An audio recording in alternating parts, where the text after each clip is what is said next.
누가복음 12장 49절에서 53절까지의 말씀 우리 다 같이 한 목소리로 읽겠습니다.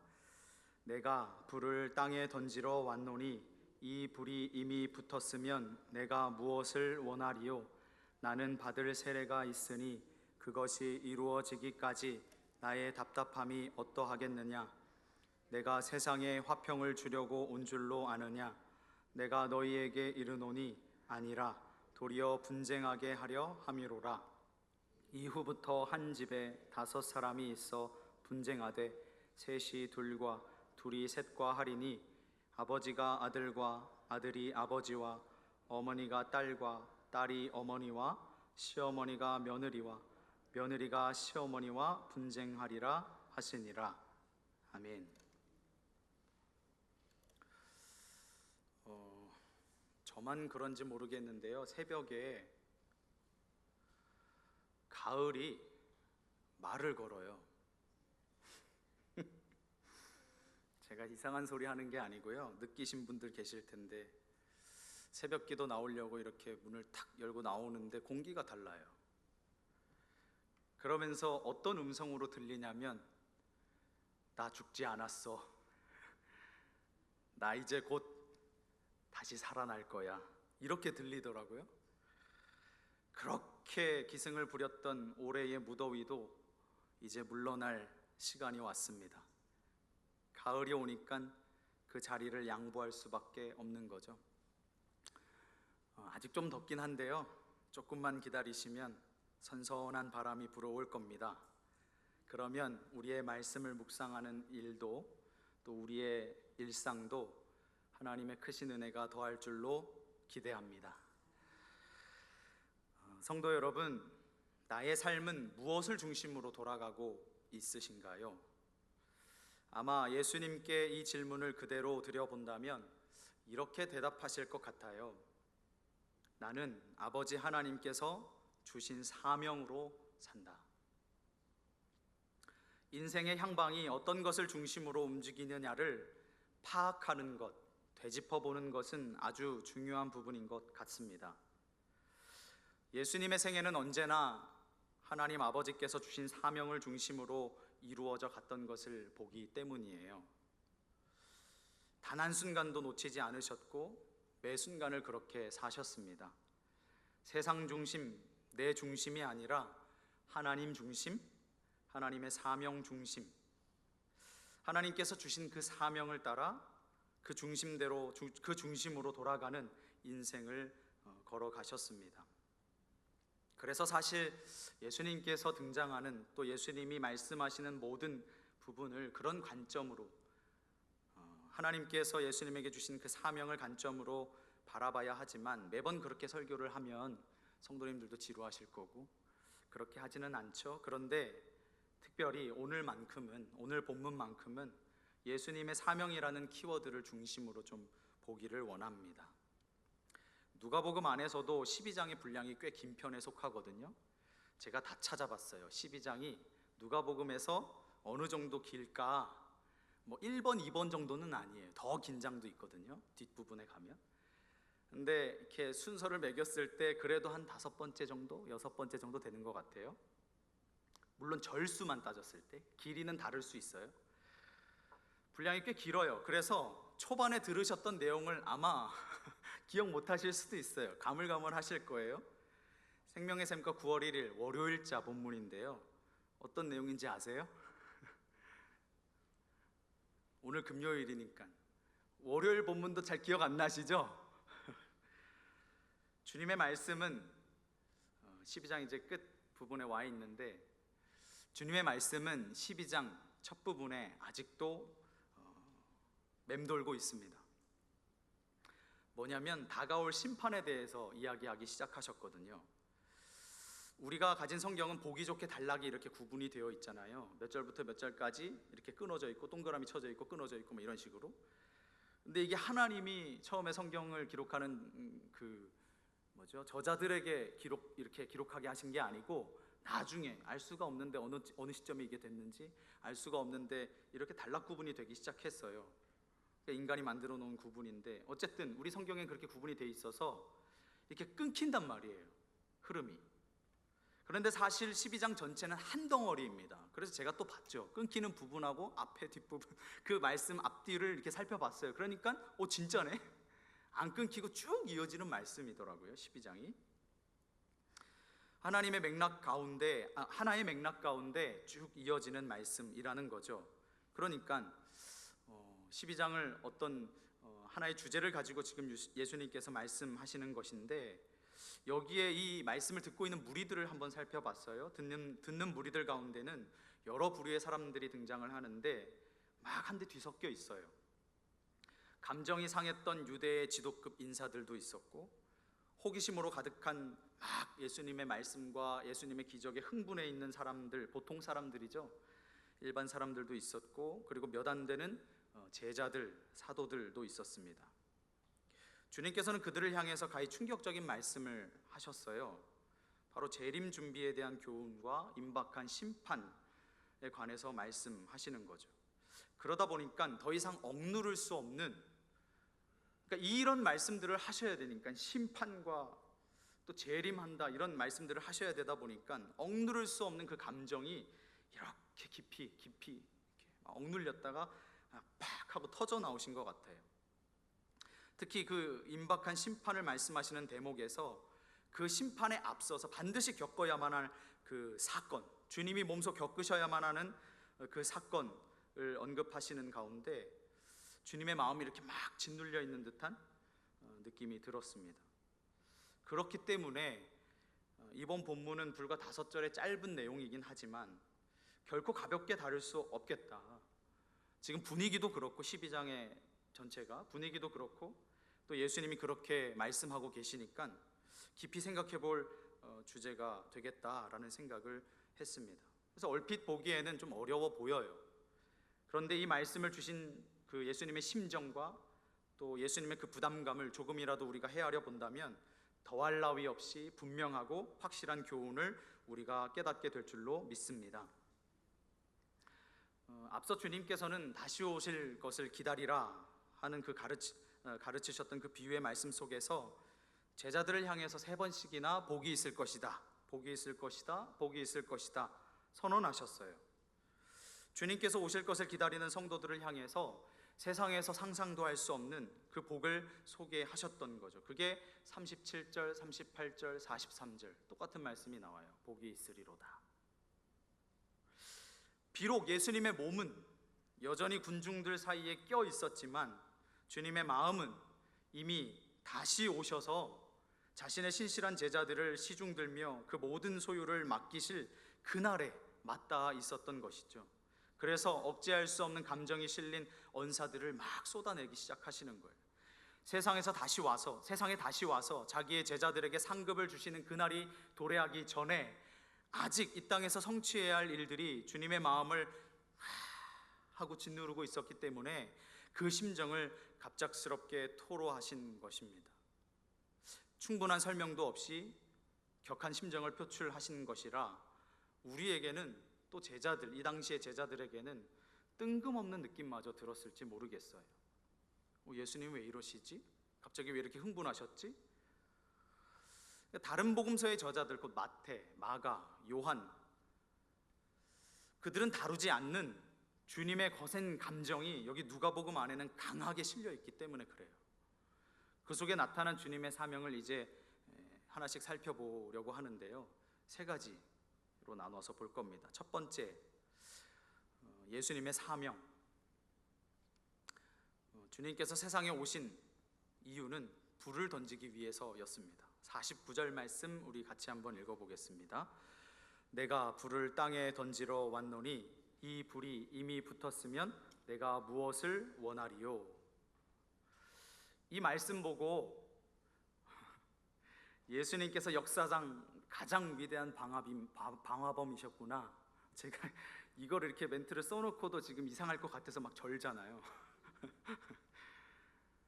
이 말씀 보고 예수님께서 인류 역사상 가장 위대한 방화범이셨구나 이렇게 생각하시는 분 안 계시죠? 주님께서 내가 던진 불이 이미 활활 타오르고 있었다면 더 이상 바랄 것이 없겠네, 그렇게 말씀하고 계세요. 예수님께서 내가 왔다라고 선언하셨는데, 주님께서는 본래 세상에 소속된 분 아니시죠? 하나님과 함께 계셨는데 이 땅에 오셨잖아요. 하나님 아버지께서 맡기신 사명을 띠고 저 높은 하늘 보좌를 뒤로 하고 이 땅에 내려오셨어요. 그러면서 그 사명이 무엇인지 밝히시기를 불을 땅에 던지러 왔다, 그렇게 말씀하세요. 그렇다면 과연 불을 땅에 던진다는 이 말이 무슨 뜻일까? 우리가 이해해야 되잖아요. 성경적인 배경을 좀 들여다볼 필요가 있는데, 성경에서 불 하면 심판 행위와 관련이 깊어요. 거의 대부분. 그리고 요한계시록 역시도 불을 땅에 쏟는다 하는 말이 심판과 연관돼서 계속 반복이 돼요. 유대인들에게도 불은 말세의 심판을 가리키는 말이었어요. 그래서 주로 예언서나 묵시록에 사용이 되는데, 어쨌건 불은 태울 수 있는 건 그 성질을 한번 생각해 볼게요. 태울 수 있는 건 모조리 싹 다 태워버리고, 태울 수 없는 건 깨끗하게 하는 성질이 있어요. 그러므로 불은 악한 자의 죄를 태우는 심판의 불의 성격을 지닌 것과 동시에 하나님의 백성을 성결하게 하는 정화의 불인 것이죠. 그 예수님께서 던지신 불에 모든 이가 하나도 예외 없이 타게 될 겁니다. 다 태워져서 한 줌 재만 남는 인생이 될 것인가? 아니면 다 태워져서 정결한 하나님의 백성으로 새롭게 태어날 것인가?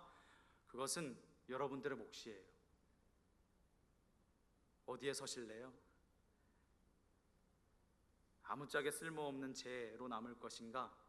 하나님께 쓰임받는 정결한 하나님의 백성으로 새롭게 태어날 것인가? 49절에서 볼 수 있듯이 주님께서는 그 구원 사역이 완성되기를 간절히 소원하시는 가운데 이 구원의 복에 모든 인류가 동참하기를 갈망하셨어요. 악이 죄다 물러가고 성도들이 온전히 거룩하게 되는 그날을 사모하셨던 거죠. 이 불이 점화된 그 시초는 주님께서 이 땅에 오셔서 공생애를 시작하실 때부터였습니다. 그러나 십자가의 죽음, 그리고 부활, 승천, 보좌 우편에 앉으심, 그리고 성령님을 보내신 후에라야 이 불은 점점 활활 타오를 것입니다. 본문의 시점에서 불로 심판하시는 예수님의 사역은 아직 나타나고 있지 않지만 그 깨끗게 하는 불길이 이미 예수님의 운명 가운데 서서히 다가오고 있었어요.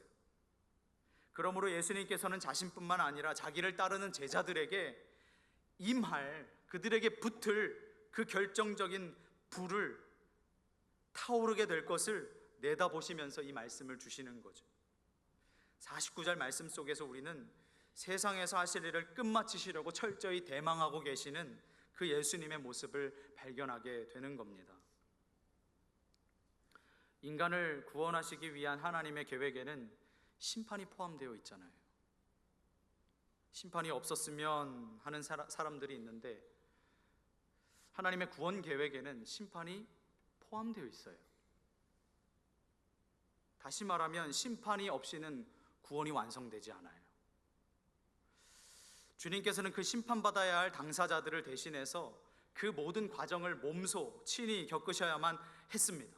이걸 그냥 건너뛸 수가 없는 거예요. 주님께서는 어떤 경우에도 그 무서운 진노의 심판을 다른 사람에게 대신 겪도록 떠넘길 수가 없으셨던 거예요. 오직 자신만이 하나님의 진노 속에 버림을 당하셔야만 이 일이 성취가 되는데 어떻게 해요? 누구에게 맡겨요? 할 수 있는 사람이 아무도 없는데. 결국 장차 이런 절규까지 터져 나오는 것 아니겠어요? 나의 하나님 어찌하여 나를 버리셨나이까? 그렇게까지 절규하실 만큼 예수님은 그 사명을 끝까지 감당하셔야만 했습니다. 전혀 유쾌한 전망이 아니죠. 그런데 주님께서는 그 일이 실현되기를 누구보다도 원하셨어요. 그래야만 구원 사역이 완성될 수 있으니까. 그러므로 우리는 이 대목에서 하나님의 구원의 목적 성취를 열렬히 기다리시는 그 주님의 마음을 읽을 수 있어야 합니다. 우리 또한 그렇게 살아야 되니까. 두 번째, 예수님의 사명. 주님께서 세상에 오신 이유는 고난의 세례를 받으시기 위함이었다고 말씀하십니다. 50절 말씀 같이 한번 읽어보겠습니다. 나는 받을 세례가 있으니 그것이 이루어지기까지 나의 답답함이 어떠하겠느냐. 여기 언급된 세례는요, 은유적인 표현이에요. 재난에 휩싸이게 될 거다라는 의미가 있는데요, 사용된 헬라어 단어를 보면 세례받는다, 이게 문자적인 의미는 잠긴다라는 뜻이거든요. 물에 잠기잖아요.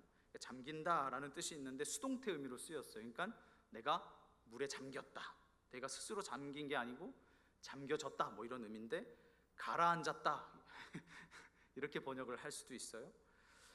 그러니까 어떤 이미지를 상상하시면 되냐면 배가 파도와 바람에 침몰하는 경우를 상상하시면 돼요. 지금 예수님이 그런 지경이라는 거예요, 자신이. 우리가 산전수전 다치는 인생을 가리켜서 뭐라고 말하죠? 모든 풍파를 다 겪은 사람, 이렇게 표현하잖아요. 그것과 비슷해요. 여기서 예수님이 나는 받을 세례가 있다라는 이 말씀은 주님께서 반드시 통과해야만 하는 끔찍한 사건이 기다리고 있다는 뜻이에요. 유사한 표현을 마가복음 10장 38절에서 찾아볼 수 있는데, 거기 보면 주님의 좌우에 앉게 해달라는 야고보와 요한의 청탁을 받은 예수님께서 이렇게 말씀하셔요. 너희는 너희가 구하는 것을 알지 못하는도다. 내가 마시는 잔을 너희가 마실 수 있으며 내가 받는 세례를 너희가 받을 수 있냐? 주님께서는 내가 마시는 잔과 내가 받는 세례를 동격으로, 같은 수준으로, 같은 의미로 사용을 하셨어요.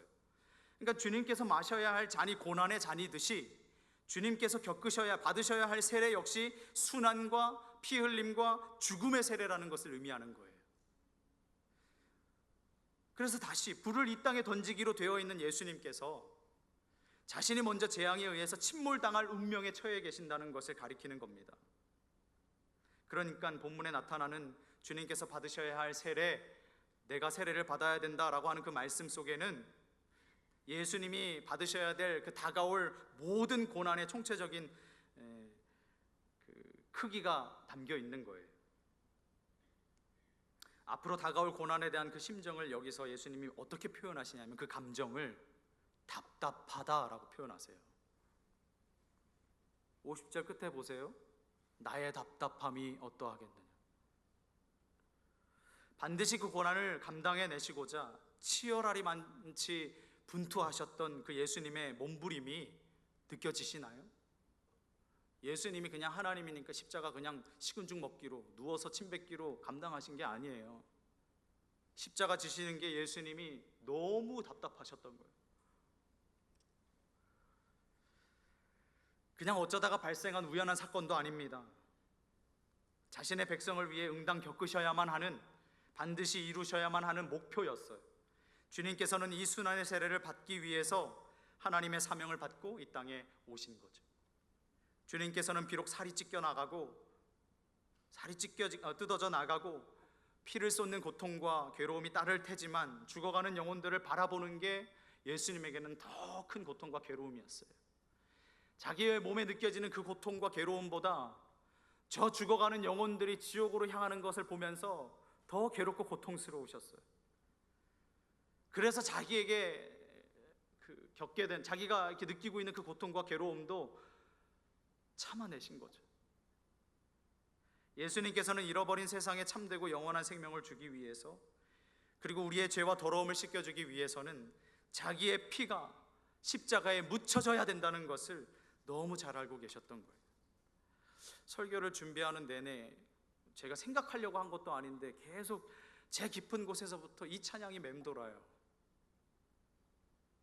그날이라는 찬양이, 사망의 그늘에 앉아. 이따가 한번 같이 부르고 기도해요.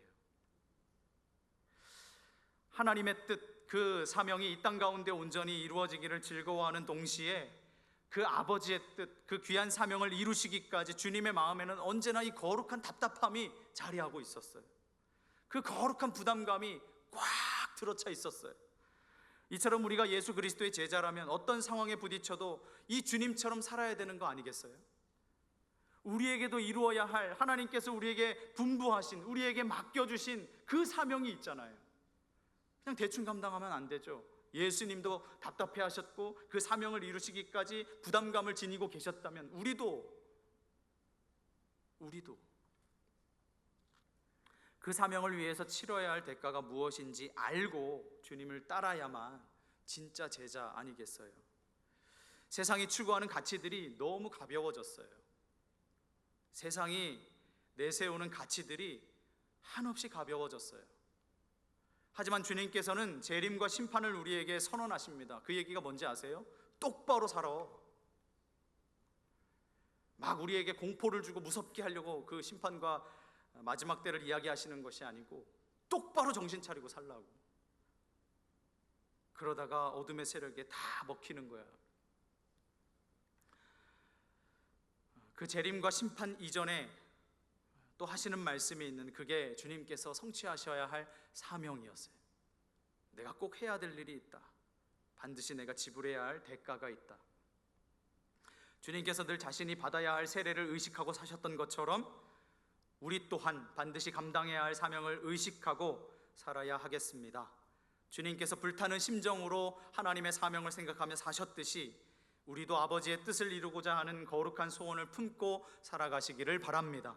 사명 완수를 위해서 답답해하는 그 거룩한 열정이 우리 안에 막 불일 듯 일어났으면 좋겠어요.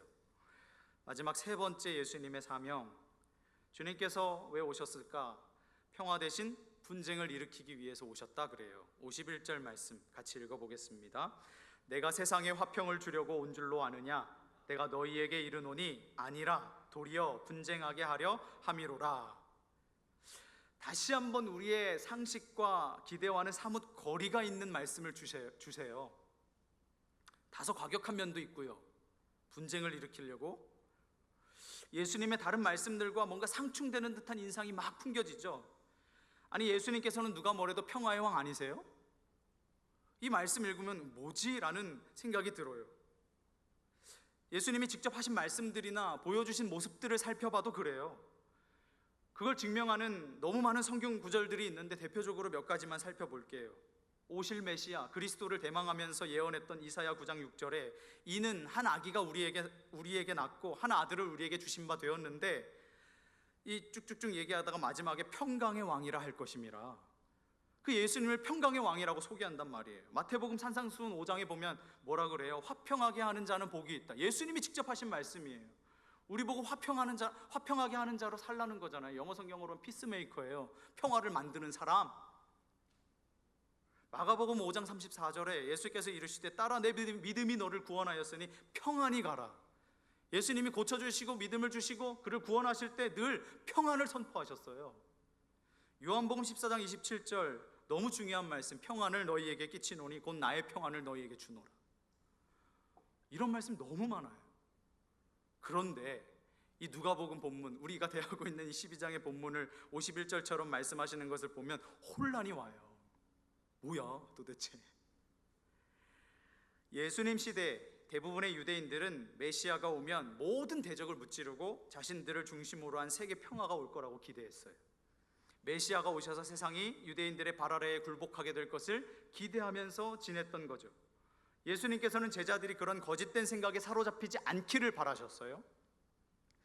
이 선언은 유대인들뿐만 아니라 우리에게도 당혹스럽기는 마찬가지인데, 조금 전에도 여러 성구들로 제가 예시를 드렸지만 같은 누가복음 안에서도 부조화되는 언급들이 있어요. 예수님께서 태어나신 그날 밤 수많은 천군과 천사들의 찬송을 기억하세요? 누가복음 2장 14절에 지극히 높은 곳에서는 하나님께 영광이요 땅에서는 하나님이 기뻐하신 사람들 중에서 평화로다. 예수님의 탄생 소식 그 자체가 평화의 메시지였어요.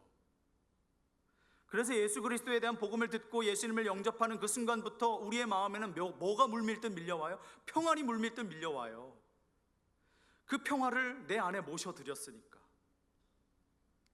그러나 복음을 듣고서도 마음을 굳게 하고 그 평화를 거절하고 거부하게 된다면, 예수님을 받아들이지 않는다면, 회개하지 않는다면, 오히려 제 가운데 거하기를 힘쓴다면 복음의 메시지야말로 그 인생을 평화케 하는 것이 아니라 분쟁케 하는 것이 되겠죠. 그런 요인이 되는 거예요. 그런 의미에서 예수님께서는 사람들이 화평이 아니라 갈등 속에 서로 대립할 때 분쟁의 초점이 되신다는 거예요. 예수님을 한가운데 두고 누구는 분쟁을 펼치고 있고 누군가는 화평을 누리게 되니 말이죠. 그런 의미에서 시몬이 예언했던 것처럼 예수님께서는 표적이 되세요.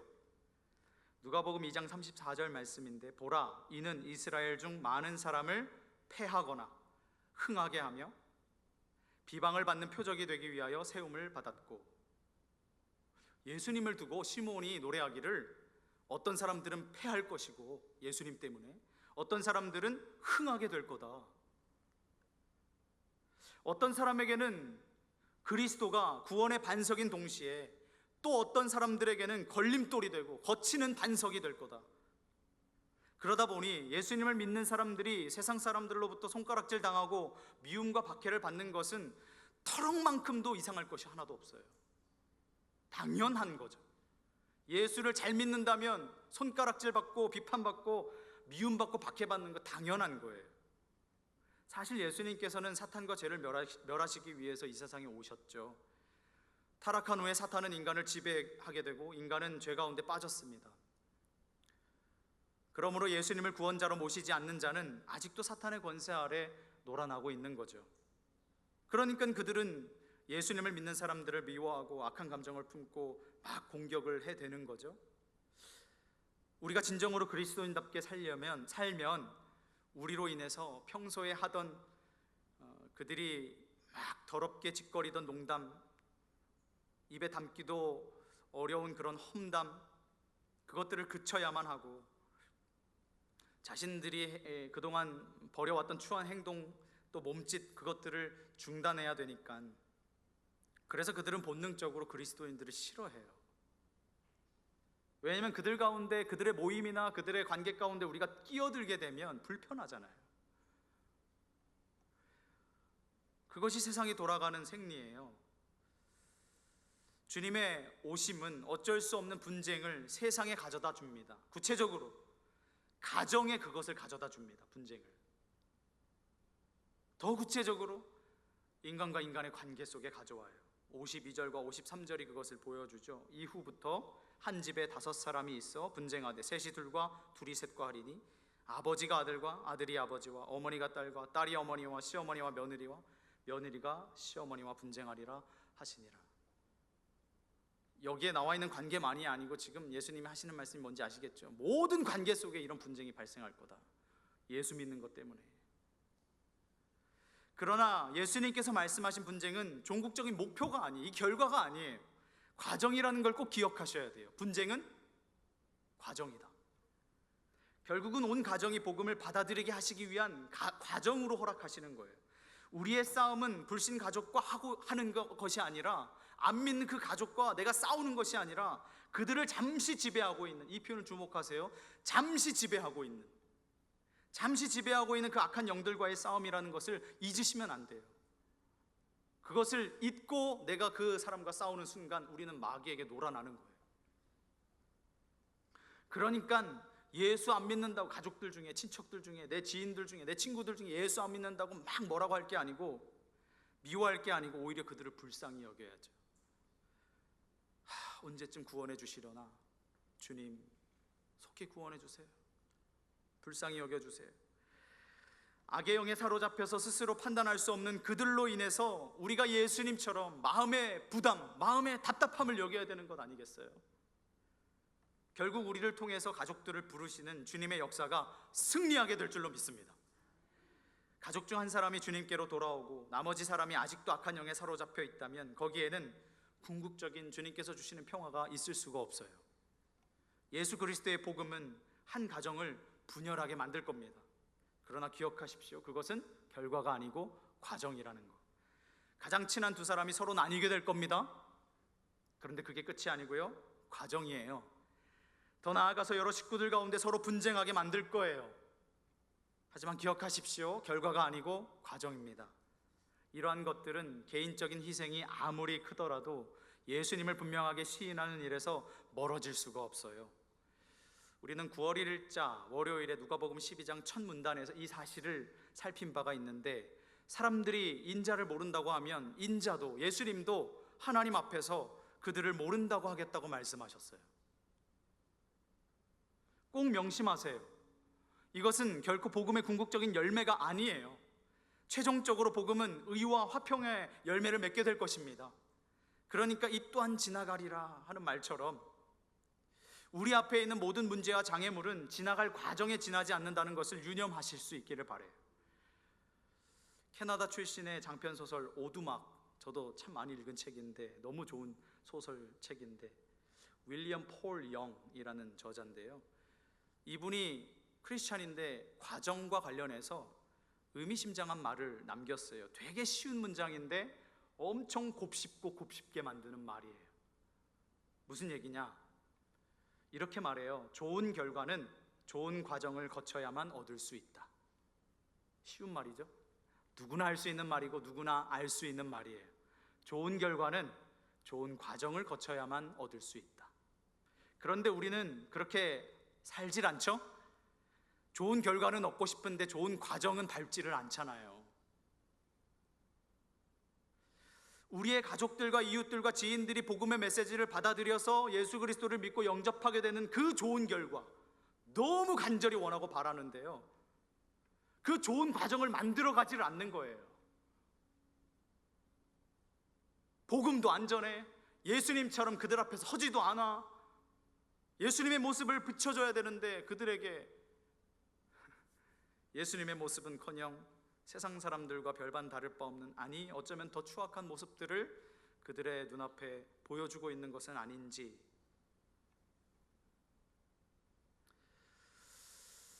우리가 그들에게 복의 통로가 되고 다리 놓는 사람이 되어서 좋은 과정을 거치게 해주고 있는지 한번 살펴보셨으면 좋겠어요.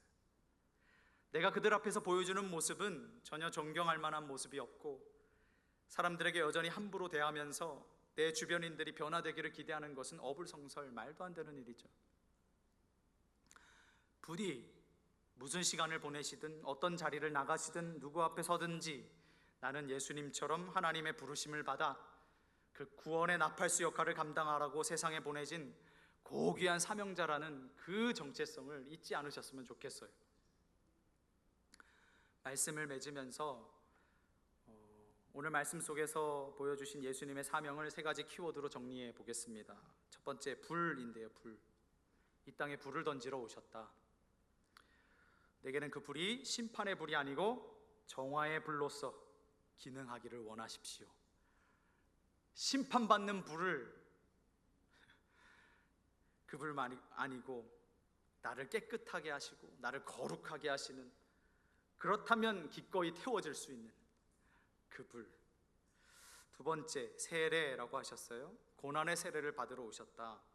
그 온갖 고통과 괴로움을 감내하셨습니다. 왜요? 너무 고통스럽고 괴로우신데도 피하지 않으시고 넘어가지 않으시고 왜 그걸 다 감내하셨습니까? 우리를 위해서죠. 세 번째, 분쟁이라고 하셨어요. 화평을 주려고 온 것이 아니라 분쟁하게 하려고 오셨다. 오해하지 마세요. 제가 설명을 드렸지만 진실로 예수님께서는 평화의 왕으로 오셨습니다. 믿는 자의 마음뿐만 아니라 모든 세상에 완벽하고 영원한 참 평강을 주실 것입니다. 이미 주셨고요, 그 평화를 이루어가고 계세요. 그런데 그 완성은 아직 미래에 있기 때문에, 그 완성은 주님 다시 오실 날에 있기 때문에 그렇습니다. 그날은 화평이, 예수님으로 인한 화평이 자리를 트게 될 것이고 그 평강이 강처럼 막 흘러가게 될 것입니다. 만물을 새롭게 하는 그날에 평강의 왕 예수 그리스도께서 온 세상을 거느리시게 될 것을 확신합니다. 그날을 사모하시면서 오늘도 신실하게 살아가십시오. 믿음으로 승리하십시오. 근신하고 깨어서 기도하며 기다리세요. 세상은 가장 짙은 어둠의 시간으로 질주하고 있습니다. 그러면 밤은 깊어집니다. 그 얘기는 뭐냐? 그 밤이 깊어지면 깊어질수록 동틀 때가 점점 가까워진다는 얘기죠. 그날이 오면 세상의 모든 분쟁이 끝날 겁니다. 다 사라질 거예요. 모든 사람들이 하나님의 평화 안에서 그 은혜를 누리게 될 것입니다. 물론 믿는 자들. 그날은 우리가 사모하던 평강이 온 누리 구석구석에 깃들게 될 것입니다. 그날 바득 바득 이를 갈며 주님, 저에게도 한 번만 기회를 주세요. 저 닫힌 문 외면하지 마시고 한 번만 더 기회를 주셔서 열어주세요. 들어가게 해주세요. 아멘 하시면 안 되는데. 그럴 일이 없으시길 바래. 왜냐면 닫히면 끝이에요. 하나님 사랑의 하나님이니까 또 기회 주시고 열어주신다. 언제 그러셨어요? 한번 닫히면 끝이야. 그러니까 있을 때 잘해. 이 세상에 사는 동안 잘해. 잘 믿어. 그때에 그 평화를 온전히 누리실 수 있는 저와 성도님들 되시기를 소망합니다.